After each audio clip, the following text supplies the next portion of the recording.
हिंदी साहित्य की सुगम, सरस और सुरुचिपूर्ण कहानियों की श्रृंखला में आज सुनिए हिंदी की प्रतिष्ठित लेखिका उर्मिला शुक्ल जी की लिखी हुई कहानी एक और अहिल्या।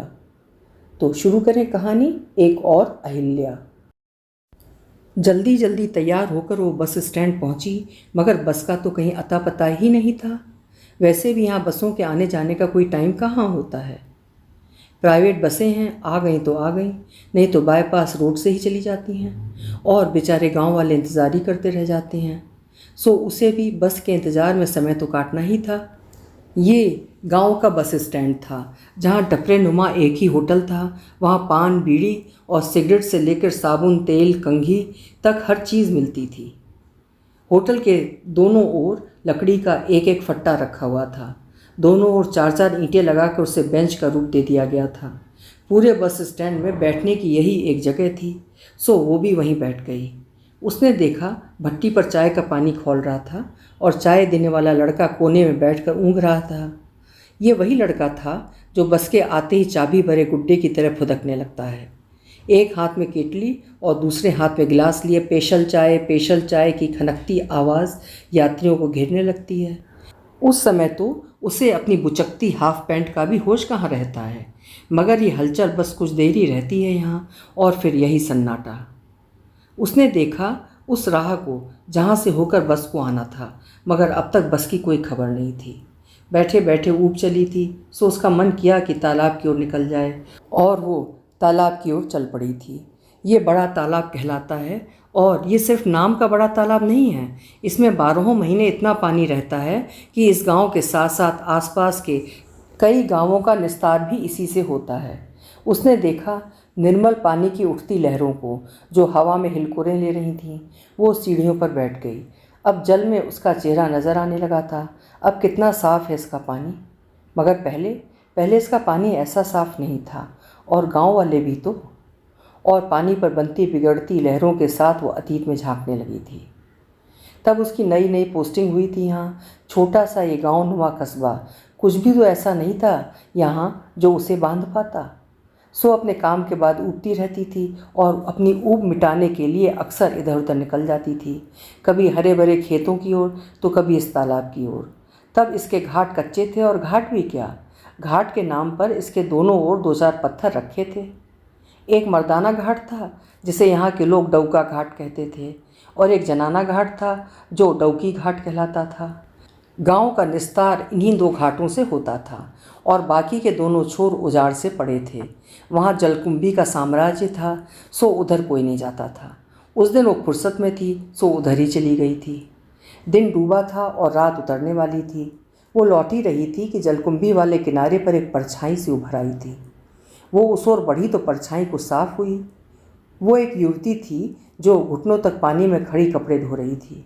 उधर घाट नहीं था और ना ही कोई पत्थर, इसलिए वो कपड़ों को दोनों हाथों से मसल मसल कर खंगाल रही थी। कपड़े धोने में वो इस कदर तल्लीन थी कि उसने उसे देखा ही नहीं, मगर वो अचकचा गई थी। घाट छोड़कर इस दलदली और निर्जन किनारे पर, वो भी इस उतरते अंधेरे में। ऐसे कैसे अकेले, जबकि औरतों का घाट तो उधर है और यहाँ औरतें तो अपने ही घाट पर जाती हैं। फिर ये इसी उधेड़ बुन में उसका पैर एक पत्थर पर पड़ा और वो क्षण भर को लड़खड़ाई, लेकिन फिर संभल गई। मगर पत्थर लुढ़क कर पानी में जा गिरा और छपाक की आवाज़ के साथ ही वो भी चौंक उठी और फिर उसने धुले अनधुले कपड़े समेटे और भाग खड़ी हुई थी। उसने देखा उसकी चाल में भी भय की परछाइयाँ उतर आई थीं और उसका सांवला चेहरा और संवला गया था। अचकचा तो वो भी गई थी। उसका यूँ जलकुंभी वाले घाट में कपड़े धोना और फिर मुझे देखकर यूँ डर कर भागना, कैसा डर है ये, वो भी मुझसे। मैं भी तो उसी की तरह एक लड़की हूँ। फिर ये भय सोचकर वो उसके पीछे चल पड़ी थी। खेतों से होती हुई एक पगडंडी दूर पहाड़ी तक चली गई थी। पहाड़ी पर पहुंचकर उसने देखा वहाँ एक छोटी सी झोपड़ी थी जिसकी छानी पत्तों से बनाई गई थी और बांस की कमचिल का बना एक द्वार था। वो द्वार इतना छोटा था कि लगभग बैठकर ही उसमें प्रवेश किया जा सकता था। वो चाहती थी कि भीतर जाकर देखे कि अंदर क्या है, मगर गई नहीं। उसने देखा झोपड़ी के सामने एक चबूतरा नुमा पत्थर रखा था।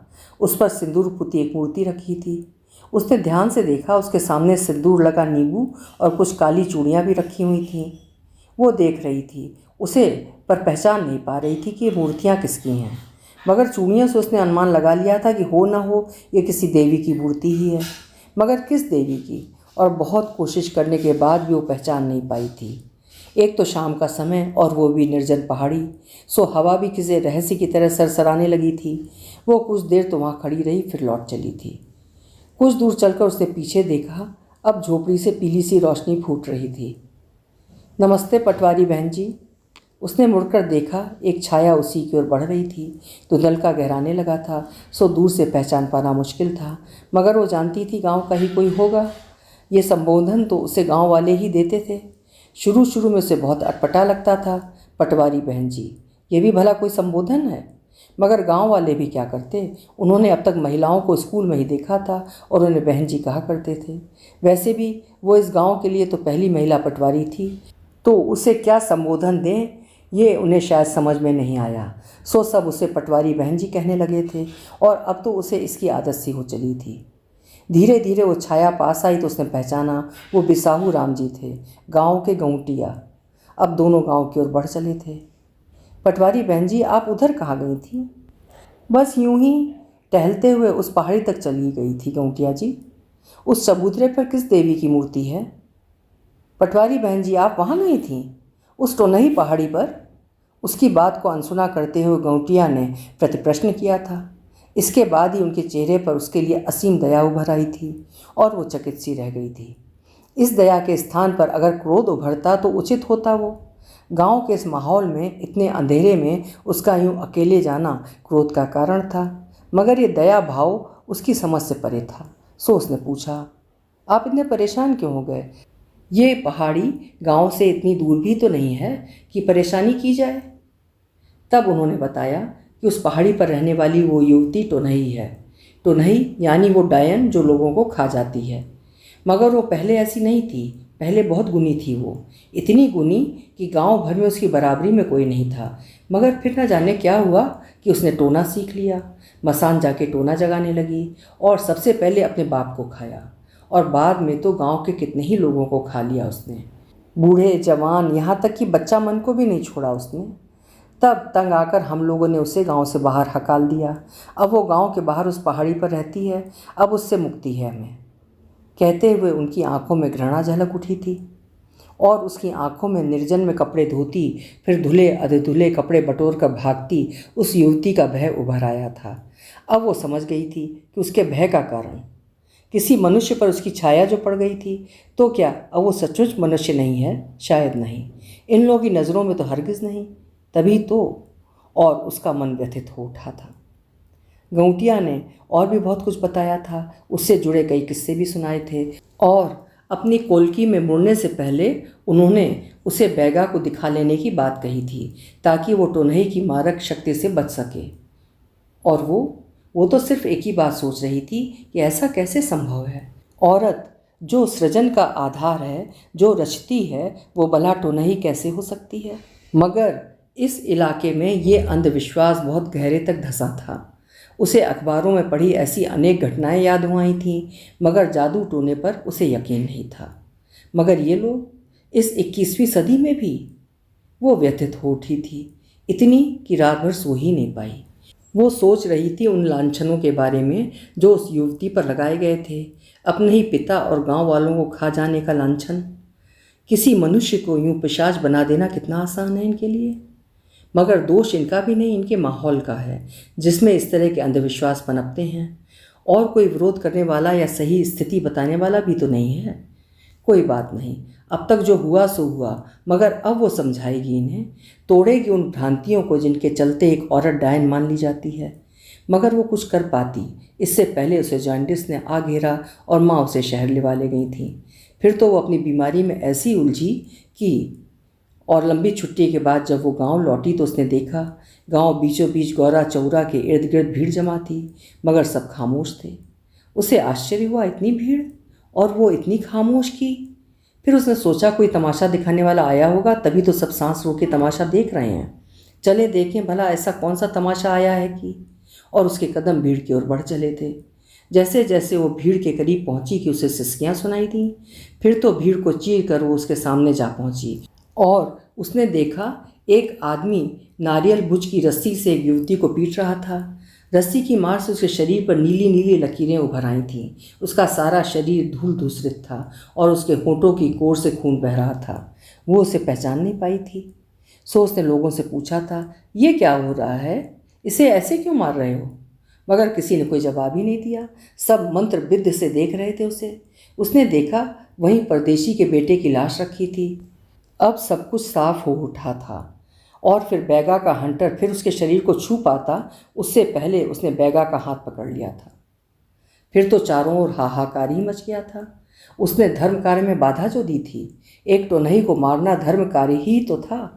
उसने कितनों को खा लिया था, हत्यारिन थी वो। सो गांव वालों ने उसे प्राण दंड देने का फैसला किया था। वो जानती थी कि परदेशी का लड़का कुपोषण का शिकार था। पौष्टिक भोजन और उचित इलाज के अभाव से ही उसकी मृत्यु हुई थी। मगर इस समय किसे समझाती वो? उसके सामने तो भीड़ थी, विवेकहीन और उत्तेजित भीड़। अब भीड़ से उसके विरोध में आवाज़ें तो उठ रही थीं, मगर खुल के कोई सामने नहीं आ रहा था। कारण कि वो पटवारी थी और गांव के लिए पटवारी सबसे बड़ा अफसर होता है। उसी के हाथ में सब कुछ होता है। वो खसरा में जो भी लिख दे वही फाइनल। इसलिए लोग दबे मुँह ही उसका विरोध कर रहे थे और ये बात वो भी जानती थी। इसीलिए उसने गौटिया से बात की। वे गांव के मुखिया भी थे और कुछ पढ़े लिखे भी थे।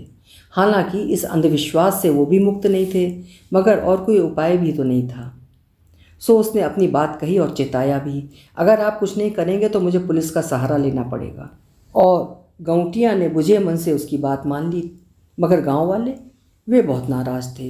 वे उसे क्षमा नहीं कर पा रहे थे, मगर विवश थे। उसका विरोध करने की हिम्मत किसी में नहीं थी। सो विवश क्रोध में फनफना रहे थे। उसके पास कुछ दवाएं थीं। उसने उसके घावों पर लगाईं और उसे साथ लेकर घर की ओर चल पड़ी ताकि वो सुरक्षित रह सके। और रास्ते में उसने जो कुछ बताया वो इस प्रकार। जंबो नाम की वो युवती गांव के वैद्य की इकलौती लड़की थी। पढ़ लिखकर नर्स बनने का सपना देखा था उसने। गांव में स्कूल न होने के कारण 5 मील पैदल चलकर भी वो स्कूल जाती थी।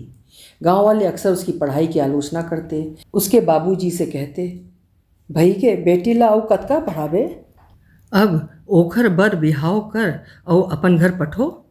मगर बाबूजी उनकी बात एक कान से सुनकर दूसरे से निकाल देते। वे भी चाहते थे कि उनकी बेटी कुछ बन जाए, मगर वो 10वीं में पहुंची ही थी कि उनका देहांत हो गया। अब वो बिल्कुल बेसहारा हो गई थी। सो गांव वालों की नज़रें भी बदल गई थीं। हर कोई उसे खा जाने के फिराक में रहने लगा और कामयाबी न मिलने पर उस पर तरह तरह के लांछन लगाए जाने लगे। अब वो अपने घर में भी सुरक्षित नहीं थी। आधी रात को उसका दरवाज़ा भड़बड़ा उठता और वो सहम कर एक कोने में दुबक जाती। इस माहौल में उसका जीना दूभर हो गया था। वो सोच नहीं पा रही थी कि आखिर क्या करे, किससे शिकायत करती वो। गौटिया का बेटा भी तो उन्हीं लोगों में शामिल था। फिर मुझे याद आई थी मंटोरा और उसे अपनी राह मिल गई थी। फिर मैंने अपने घर से बाहर एक चबूतरा बनाया और उस पर सिंदूर पुती मूर्ति स्थापित की और कार्तिक अमावस्या की उस अंधियारी रात में मसान साधने का स्वांग किया। मुझे याद है उस ठंड में भी मैं भय से किस कदर पसीने पसीने हो गई थी। कहते हुए उसके चेहरे पर उस भय की परछाई उभर आई थी, मगर दूसरा कोई उपाय भी तो नहीं था। पर मेरा वो स्वांग रंग लाया था। सुबह लोगों ने मुझे मसान में देखा तो मेरे टुनही होने की बातें उठीं और सारे गांव में फैल गईं। मगर लोग अब मुझसे भय खाने लगे थे। तभी गांव में एक मौत हुई। मैंने उस रात भी साधना करने का स्वांग भरा। मैं लोगों के पीछे मसान भी गई। फिर तो लोगों को पक्का यकीन हो गया कि उस मौत का कारण मैं ही हूँ। और फिर गांव में हैजा फैला।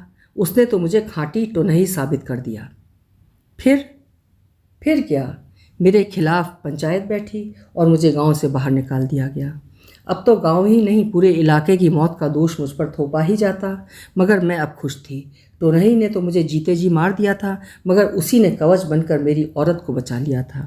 मगर इस बच्चे, और उसे याद आई थी सतयुग की वो अहिल्या जिसे बिना किसी दोष के पाषाणी बना दिया गया था।